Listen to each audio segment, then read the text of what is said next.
ये और ये इन तीन हीरोइन में से सबसे ज्यादा सुंदर कौन है ये डिसाइड करता है इनका जो फेशियल रेशियो है वो गोल्डन रेशियो से कितना करीब है। और गोल्डन रेशियो तक पहुंचने के लिए एक सीरीज मेंटेन करना पड़ता है जिसे फिबोनाची सीरीज कहते हैं। ये जो फिबोनाची सीरीज है ना, ये नेचर का एक बहुत बड़ा अजूबा है। जितनी भी सुंदर चीजें आपको दिखता है ना, फूल से लेके पत्ते तक, सब कुछ यही रेशियो मेंटेन करके चलता है। और इवन आज का जो प्लास्टिक सर्जरी का इंडस्ट्री है ना, पूरा का पूरा इस एक सीरीज पे टिका हुआ है, जिसका अल्टीमेट गोल होता है गोल्डन रेशियो को अचीव करना। यूरोपियन साइंटिस्ट फिबोनाची ने सबसे पहले इनका खोज किया है, ऐसा किताबों में पढ़ा जाता है, लेकिन सच्चाई नहीं है। आज से 2200 साल पहले आचार्य पिंगला ने चंद्र शास्त्र की रचना की, जिसमें उन्होंने लघु और गुरु शंखाओं को एक माला में सजाया और बन गई ये सीरीज, जिसको आज दुनिया फिबोनाची के नाम से जानता है। जबकि इन्होंने खुद अपने किताब में मेंशन भी किया है कि ये जो सीरीज है ये उन्होंने एक इंडियन ऋषि से लिया है। लेकिन फिर भी जैसे दुनिया मानने को तैयारी नहीं है कि इंडिया जैसे देश से ऐसा कुछ निकल सकता है। और ये इकलौती कहानी नहीं है। अगर आप 10th बोर्ड दिए हो तो आपको याद होगा कि पाइथागोरस थ्योरम करके थ्योरम आता था। आज से 2800 साल पहले ऋषि बौद्धयन ने ये फॉर्मूला पहली बार अपने किताब में दिया था।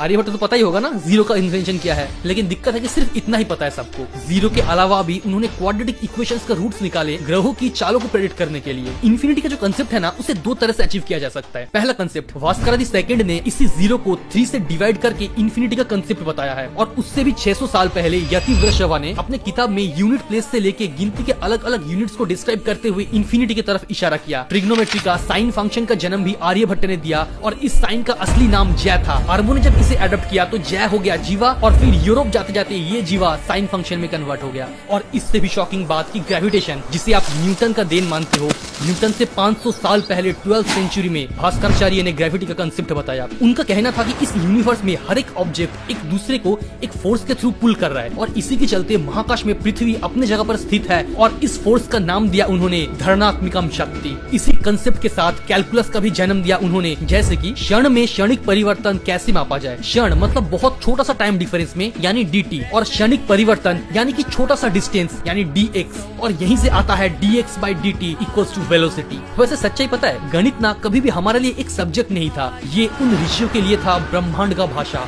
जिसे हजारों साल बाद गैलीलियो गैलीली ने समझा और लिखा कि मैथमेटिक्स वो भाषा है जिसके मदद से भगवान ने इस सृष्टि का रचना किया है।